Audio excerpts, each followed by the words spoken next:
Namaskar, welcome back.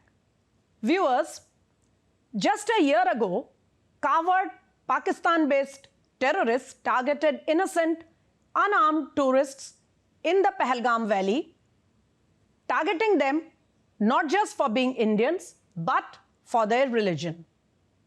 Government of India decided this was enough, and our armed forces launched Operation Sindoor to give a clear message not only to Pakistan, but the whole world that terror will not be tolerated anymore.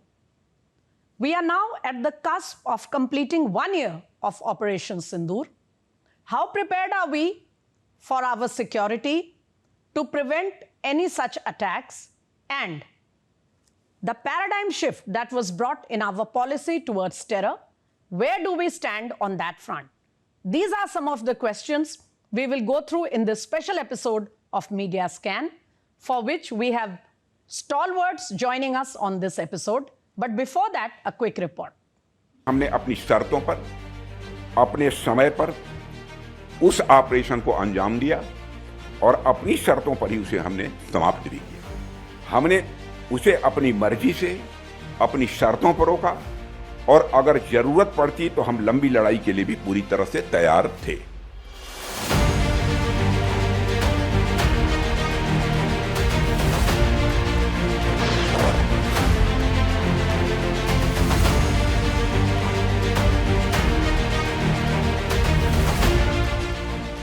As India commemorates 1 year of Operation Sindoor, the nation has evidently ramped up its defense and security arrangements. The defense minister and the army both sent a strong message recently on Pahalgam terror attacks anniversary that some boundaries should never be crossed and India does not forget. In a cowardly attack last April, a group of armed terrorists from Pakistan targeted innocent tourists in Pahalgam on the basis of their religion.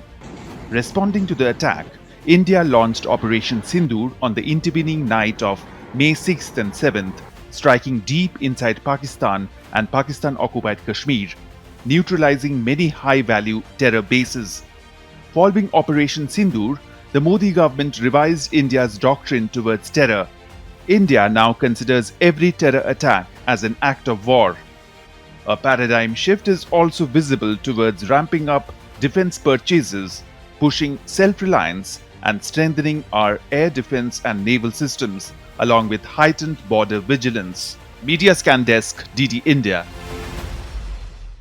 And now, with that quick update, let me straight cut into our guest for this evening. I have here with me in the DD studios, Lieutenant General Sanjay Kulkarni. You have heard him on Media Scan on multiple occasions. He will help us understand how our policy has changed, if at all, in this 1 year. Welcome, sir. Jai Hind. Thank you. Jai Hind. Also with us, Air Marshal Anil Chopra, joining Media Scan for the first time. Welcome, sir.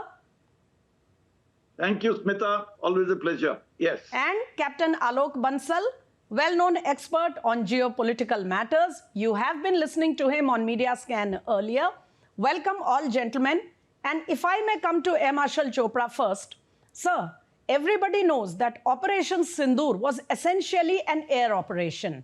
Of course, the other wings of our armed forces were fully prepared for any eventuality. But in this 1 year, how do you think the air power of India has given a message worldwide to the entire world when it comes to fighting our enemies, particularly when it comes to our western neighbor, Pakistan? Now, Smita, first I must mention that in just 88 hours, around 4 days, Yes. Operation Sindoor had hit all the targets that the political executive of this country has given to the Indian Armed Forces, primarily Air Force and Army. But of course, Navy played a great role too by blockading the Arabian Sea. The targets, we started with the terror targets, which is our first aim. We hope that Pakistan will not respond, against military targets, but they did. And then we went whole hog, hitting radars, air defense systems, we hit airfields, we hit hangars, we hit the command and control centers. hit with precision, and within few hours were able to show satellite pictures of the battle damage that has been done, and the whole world could see what we had achieved. By doing this, we had also clearly won the narrative war this time, unlike which had not happened in that much scope in Balakot. Now, what did we learn? First, precision attacks matter. You need precision, long-range weapons, you need cruise missiles, you need air-launched missiles like the Scalp, you need the BrahMos class of missiles which are being made in India jointly with Russia, and we are building in large numbers for all the three services. So first, ability to strike deep and the ability to strike with precision. Second, to defend yourself, air defenses. Before the air defenses, the networking, Akash Tir and Indian Air Forces IACCS, Integrated Air Command Control System. They were able to detect, they were able to communicate to the weapon platforms. The air defenses got into action, whether it was Akash Tir, whether Akash AD system, whether it was S-400. They all also had the counter US system, indigenous, made by Bell and DRDO.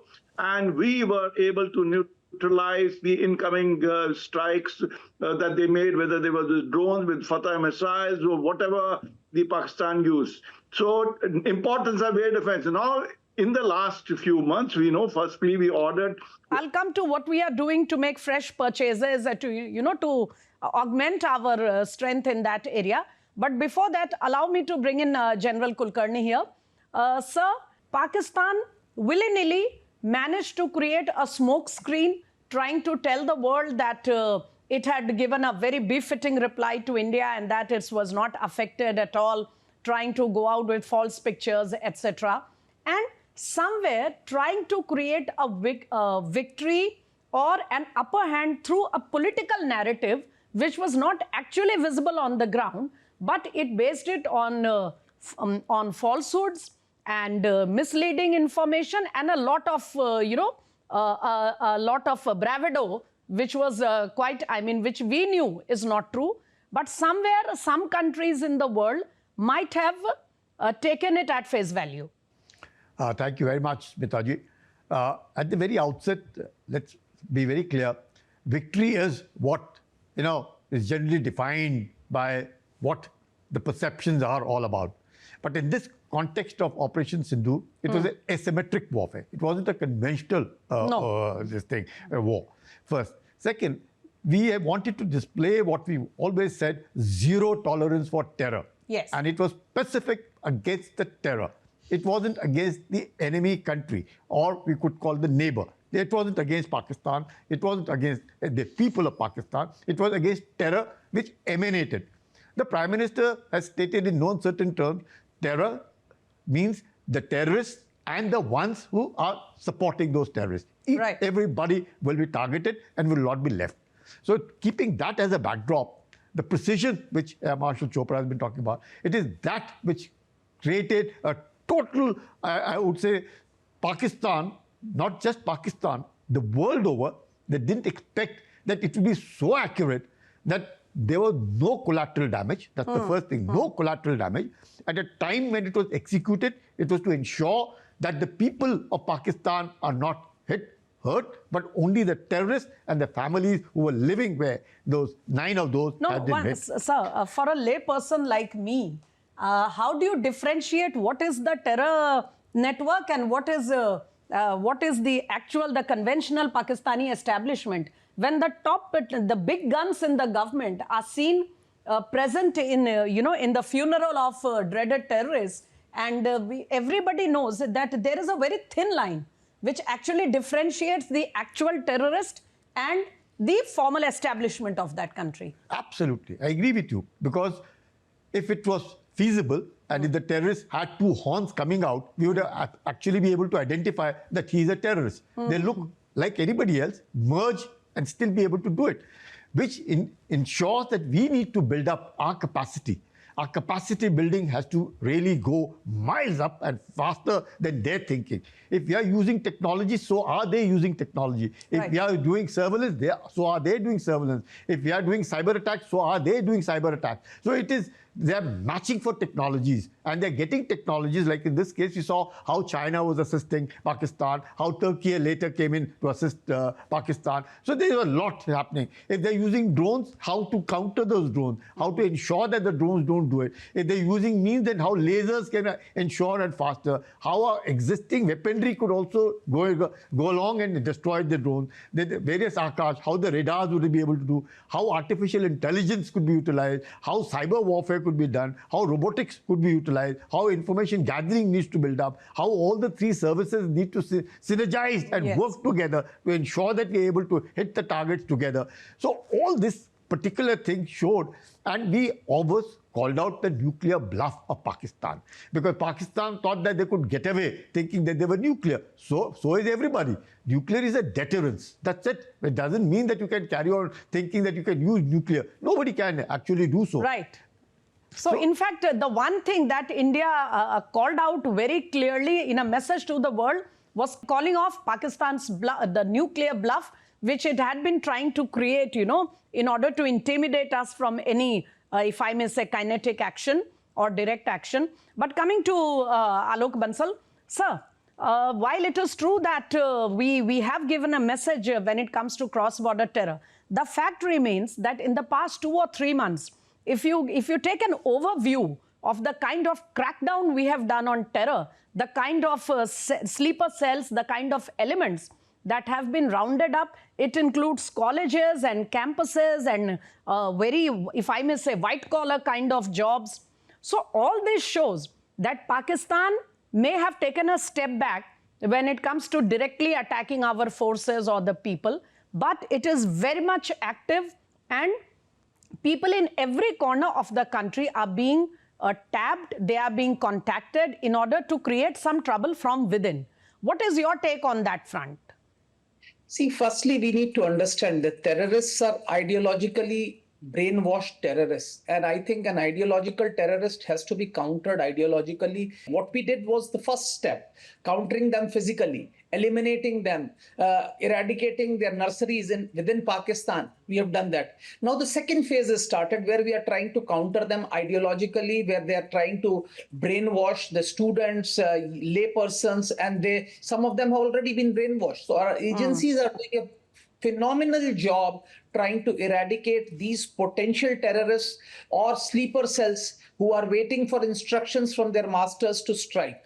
So this is a huge, huge success, and this is a long drawn process. It will have to continue. This will have to be supplemented with a counter radicalization program, because invariably the ultimate success against ideologically driven terrorists can only emanate when a counter-radicalization program actually sustains itself and counters the propaganda that's going on, especially in the cyberspace, by these terrorists and their sponsors. So but, sir, I think what are we actually, what are we doing substantially to de-radicalize or prevent them from getting radicalized?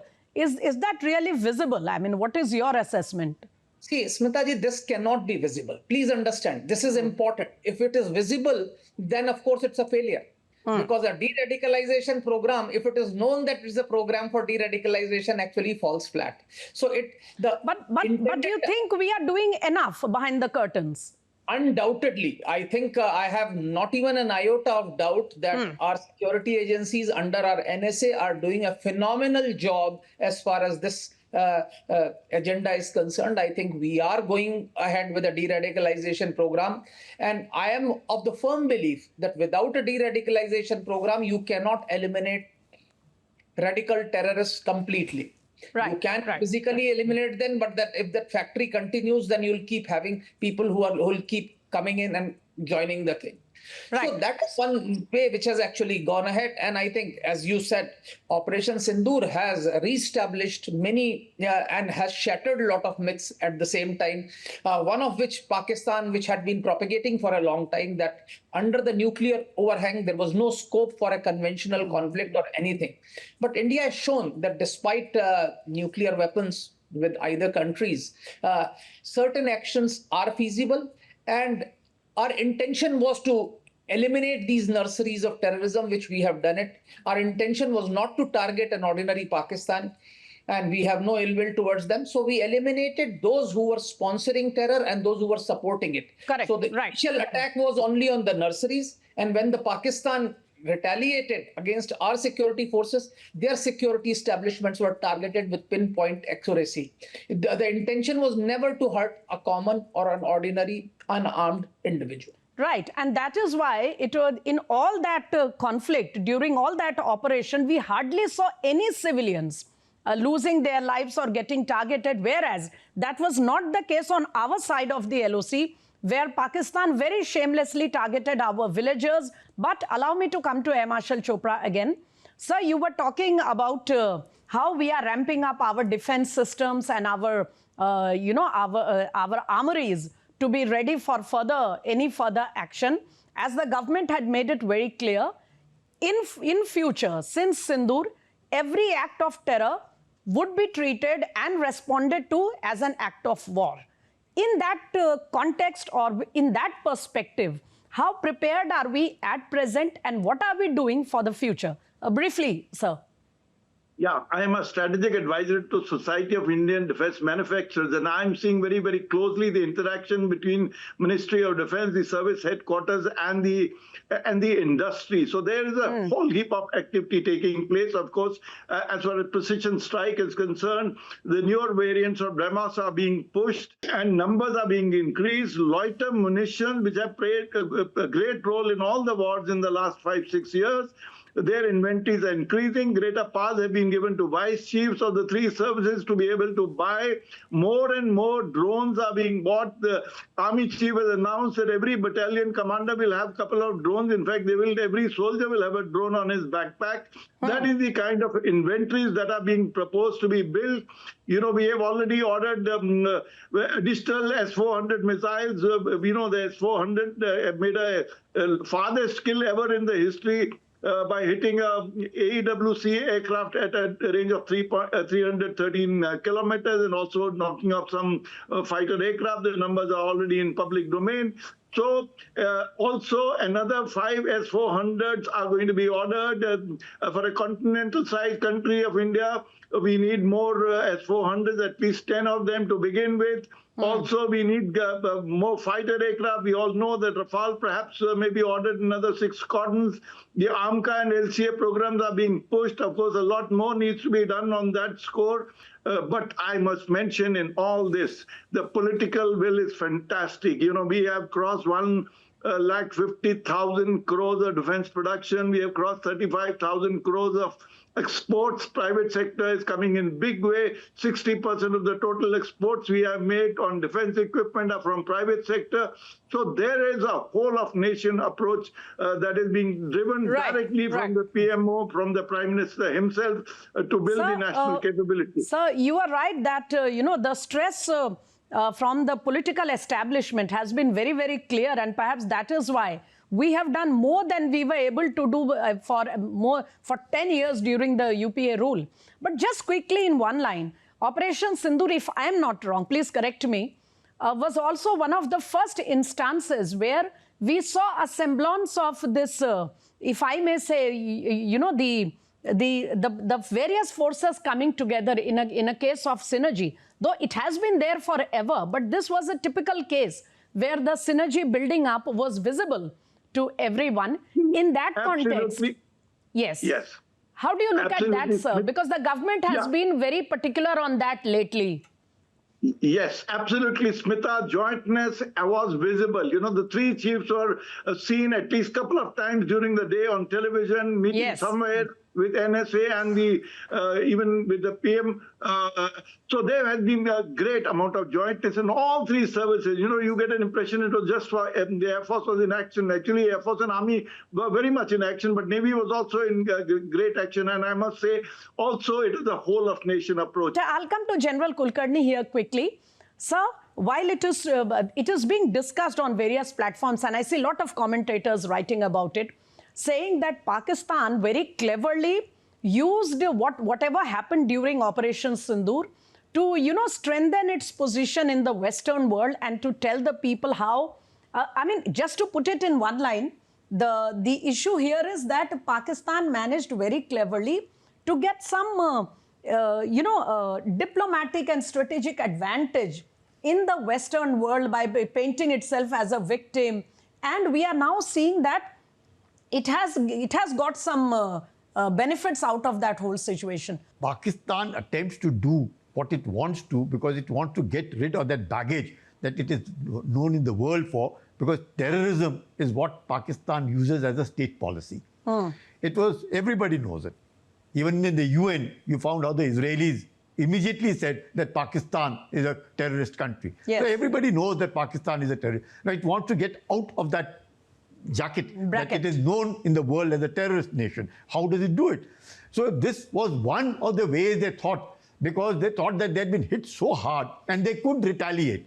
Like what was brought out in 88 hours, if somebody is surrendering and wanting a ceasefire to be done immediately when their DGMO speak, is indicative that what kind of stress that they were in. And the ability to give punitive deterrence, that less you do again, you will get it back very badly. Because capacity building takes time. Yes. Intentions change overnight.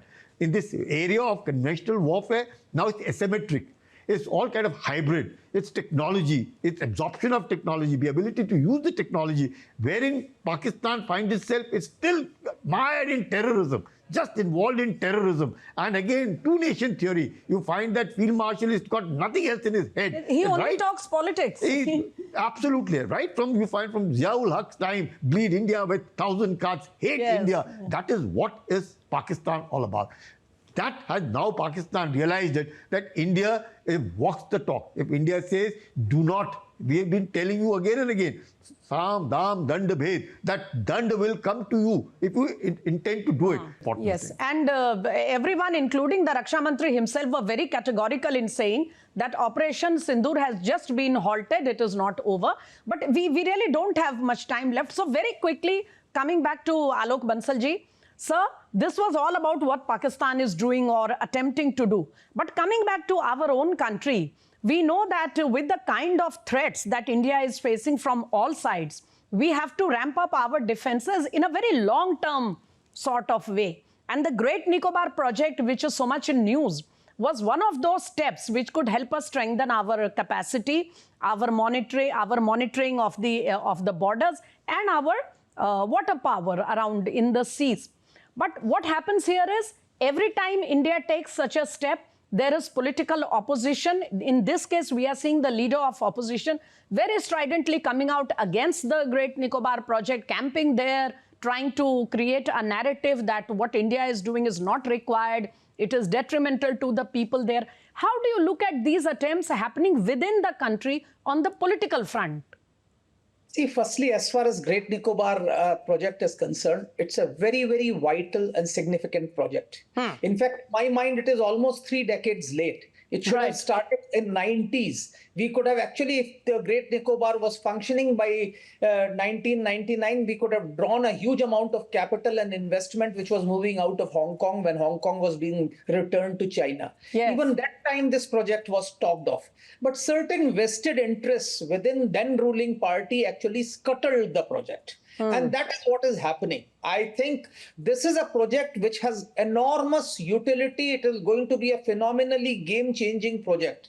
Now, there are, of course, there is no doubt that there are Aborigines living in Great Nicobar Island, Shonpens, but the project has been conceived in such a way that their habitat, their ecology has not been disturbed at all. In fact, has been constructed in such a way that while maintaining the ecological balance in rest of the island, the project is actually taking place in the southeastern corner of the Great Nicobar Island. Its location is so significant. In fact, there is no better location as far as India is concerned, as far as strategically, geostrategically it is concerned. A project, a port there, virtually sitting at the mouth of Strait of Malacca. You can actually choke Malacca if you want, but more significantly from the trade point of view, it becomes a huge transshipment port for ships going from Persian Gulf to the East Asia. They could actually offload their cargo for countries in Bay of Bengal region or even in ASEAN countries and go. And then that cargo can be transshipped from there. So it has enormous potential. For various reasons, it has been blocked for decades. I personally feel leader of opposition is actually grossly ill-informed if he feels that this project is not needed. I think this is a project which has enormous utility for country. It is, in fact, to my mind, at least 3 decades late. We should have started doing it in 90s, not now when this government is doing it. Point taken, sir. Point taken. I am afraid we'll have to end it at that because we are really completely out of time. But yes, it is a fact that while our veterans have pointed out repeatedly in the past 1 week about the various, the importance of this entire project, there are political voices which have been coming in the way of our strengthening our defense systems, the security of the country. But it is sad that when it comes to facing the enemies of the nation, at least the whole country should be one. On that note, gentlemen, thank you very much for this fascinating conversation. Captain Alok Bansal, Air Marshal Chopra and General Kulkarni here. I am sure we'll get back one of these days again to follow up on what is going on. But for this episode, it's a wind up on Media Scan. Do join us next weekend. Namaskar.